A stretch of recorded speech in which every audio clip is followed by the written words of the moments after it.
Hello बच्चों, let's read the question. The question says that define buoyant force and what is its unit. यहाँ पर आपको बताना है कि buoyant फोर्स क्या होता है और उसकी यूनिट क्या होती है.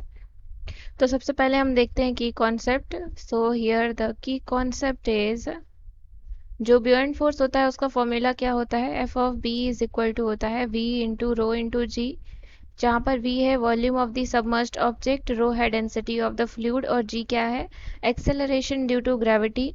तो इसकी जो डेफिनेशन होती है वो क्या होती है. The upward force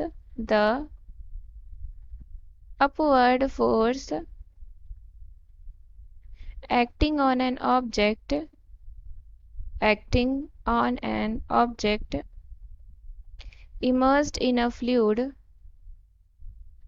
immersed in a fluid is called buoyant force. उसी को हम क्या बोलते हैं, buoyant force बोलते हैं. Is called buoyant force. तो यानी कि यहाँ से हम क्या देख रहे हैं कि buoyant हमारा क्या है, एक तरीके का फोर्स ही होता है.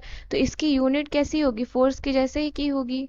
It's unit is same as force. और फोर्स की यूनिट क्या होती है हमारी, न्यूटन होती है. तो buoyant फोर्स की यूनिट क्या हो जाएगी, यहाँ पर न्यूटन हो जाएगी. So it's unit is Newton.